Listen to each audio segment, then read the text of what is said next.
Salut les poulets et poulettes, aujourd'hui une nouvelle vidéo. Donc là on se retrouve directement dans une forêt pour tourner cette vidéo, j'espère qu'elle vous plaira. Donc je vais vous présenter une séance haut du corps et bas du corps que vous pouvez réaliser si vous avez une paire d'haltères et un banc. Donc pour les personnes qui s'entraînent directement en salle de sport, cette vidéo peut vous servir, ça peut vous donner des idées d'exercices. Donc vous pouvez la regarder, il n'y a aucun problème. Donc cette séance va être surtout adaptée pour les personnes intermédiaires, voire avancées. Bien évidemment si vous êtes débutant, vous pourrez augmenter le nombre de séries. Donc là on va avoir un volume relativement bas et on va voir une intensité relativement haute sur toutes les séries de la séance. Donc voilà, à vous de l'adapter en fonction de votre niveau. Bien évidemment les exercices, c'est un programme général, donc c'est pas personnalisé. À vous d'adapter l'ordre des exercices, à vous de les adapter en fonction de vos points faibles, etc. Donc voilà, je vais vous présenter une séance haut du corps et bas du corps que vous pouvez réaliser à la maison. La fréquence d'entraînement, soit vous faites 2 fois par semaine, soit 4 fois. Donc comme vous voulez, pareil, si vous avez une salle avec pas forcément beaucoup de machines, donc là vous pourrez vous en servir dans votre salle de sport. Donc avant de vous présenter la séance, je tenais juste à vous dire qu'on va réaliser 4 à 8 répétitions sur l'ensemble des exercices. Bien évidemment, vous pouvez augmenter le nombre de répétitions si vous vous sentez plus à l'aise avec, mais sinon il n'y a aucune raison de vouloir monter le nombre de répétitions.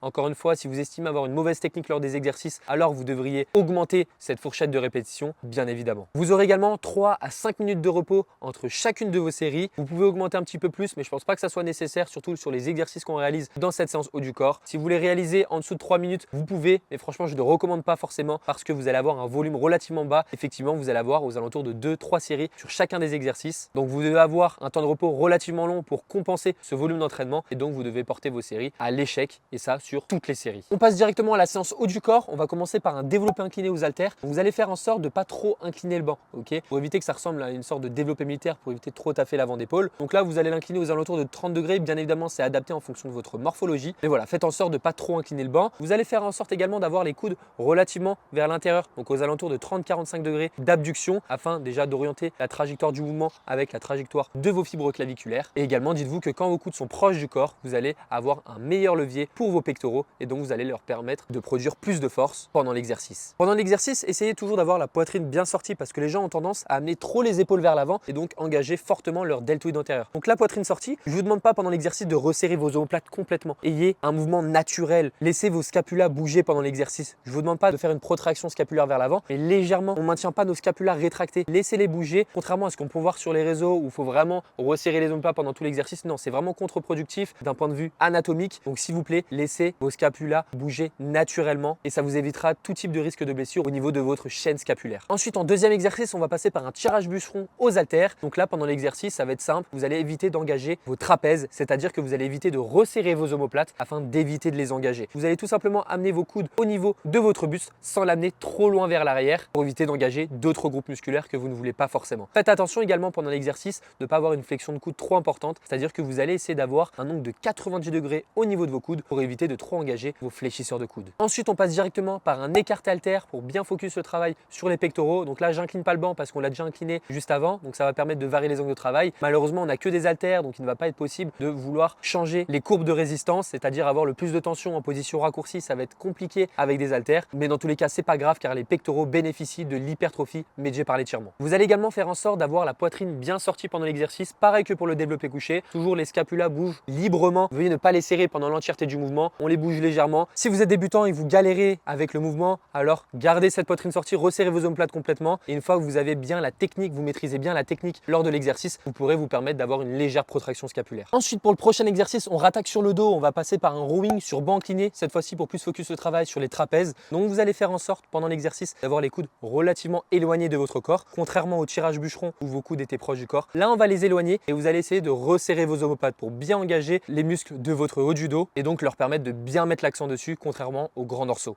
Je sais que certaines personnes galèrent à se mettre en place sur le banc, mais je vous invite directement à sortir le haut de la poitrine. Vous mettez directement le bas de vos pectoraux sur le haut du banc. Bon, bien évidemment, c'est adapté en fonction de vous. Essayez de trouver la position où vous êtes le plus confortable. Je sais que certaines personnes ne sont pas confortables dans la position où je suis actuellement. Donc voilà, adaptez la position, mettez-vous bien en place avant de prendre les haltères et après, une fois que vous avez le moins de douleur possible, vous pourrez réaliser le mouvement. Ensuite, on passe directement aux élévations latérales. Donc si vous avez un banc plus grand que le mien, essayez de l'incliner aux alentours de 70 degrés pour bien vous maintenir dessus et gagner en stabilité et donc d'avoir une proximité à l'échec plus importante. Moi, mon banc est trop petit, je peux pas m'appuyer dessus et je suis trop gros en plus. Donc voilà, je préfère réaliser l'exercice debout, vous voyez. Essayez encore une fois de ne pas monter les épaules pendant que vous faites l'exercice. Vous gardez les épaules basses, vous montez votre bras et vous le redescendez tout simplement. C'est pas difficile. Essayez encore une fois d'être dans le plan scapulaire afin de mieux aligner la trajectoire du mouvement avec les fibres de vos deltoïdes moyens. Mais surtout, si vous avez tendance à avoir des douleurs au niveau de vos épaules, essayez de toujours orienter vos bras légèrement vers l'intérieur l'intérieur. Encore une fois, on voit beaucoup d'athlètes en salle de sport avoir les coudes justement ici à 90 degrés. Ça va vous permettre de mettre plus lourd, mais c'est pas la meilleure idée malheureusement. Vous allez devoir tendre vos bras afin d'avoir un plus gros bras de levier et donc un plus gros recrutement de vos deltoïdes moyens. Ensuite, on a un curl biceps donc classique. Vous pouvez le faire assis sur le banc ou debout comme vous le sentez.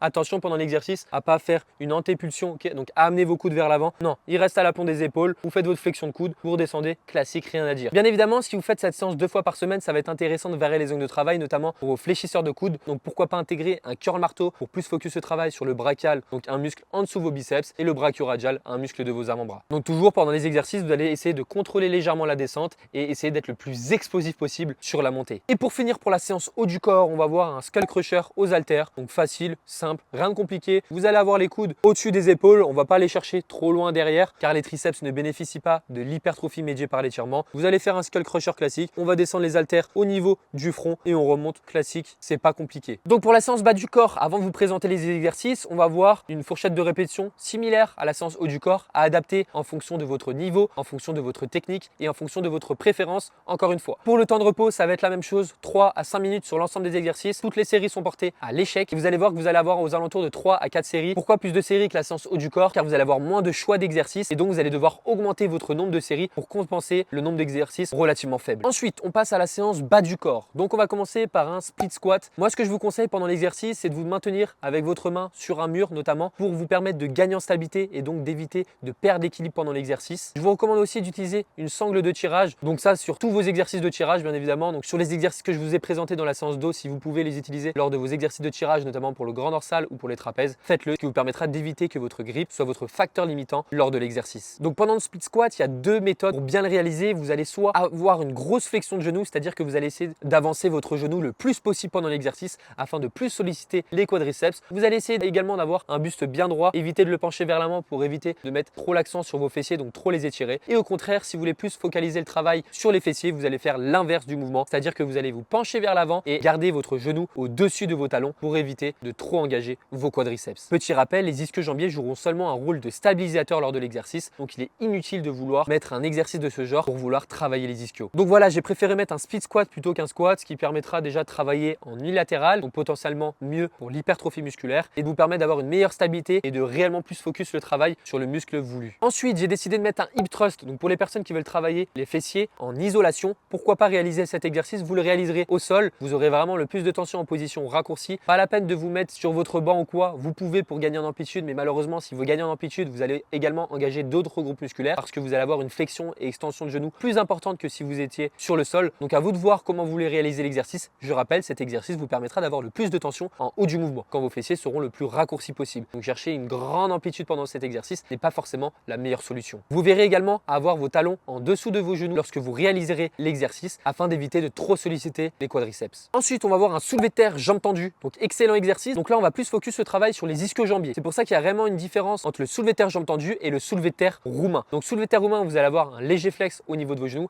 alors que soulevé de terre jambes tendues, comme son nom l'indique, vous allez tendre vos jambes. Quelle est la différence sur un soulevé de terre jambes tendues du fait de l'étirement important de vos ischio-jambiers? Vous allez plus les solliciter. Et lors d'un soulevé de terre roumain où vous allez avoir un léger flex au niveau de vos genoux, là vous allez plus focus le travail sur les fessiers du fait de l'étirement moins important de vos ischio-jambiers. Bien évidemment, dans les deux cas, vos fessiers et ischios seront travaillés. C'est juste qu'on va mettre plus l'accent sur un des deux muscles. Donc bien évidemment, adaptez l'exercice en fonction de ce que vous voulez réellement obtenir. Et pour finir, on va voir des mollets debout. Donc essayez de trouver une marche chez vous pour les faire, ok, afin d'avoir une meilleure amplitude. Les gens ont tendance à le faire sur le sol même, c'est-à-dire qu'ils ne vont pas bénéficier de cet étirement là où les gastrocnémiens en particulier auront le meilleur étirement et donc un meilleur recrutement lors de l'exercice. C'est pour ça, essayez de trouver une marche qui vous permettra de bien descendre et bien monter et donc d'avoir une sollicitation optimale de vos gastrocnémiens et solaires lors de l'exercice. Si possible, pendant l'exercice, essayez de maintenir en bas 1 ou 2 secondes afin d'éviter de vous servir du rebond lors de la montée. Ok, les gens ont tendance à faire ça super rapidement. C'est pour ça que je vous recommande vraiment de maintenir l'étirement 1 à 2 secondes en bas. La phase excentrique, donc la descente du mouvement, pareil, vous pouvez la descendre aux alentours de 1 à 2 secondes et la montée, pas besoin de retenir longtemps, vous faites 1 seconde et sur la phase concentrique, bien évidemment, toujours explosif. Donc voilà, j'espère que cette petite vidéo vous aura plu. N'oubliez pas une chose, ces exercices-là, c'est seulement une proposition. À vous de les adapter en fonction de votre niveau, en fonction de vos préférences, en fonction de vos points faibles et points forts,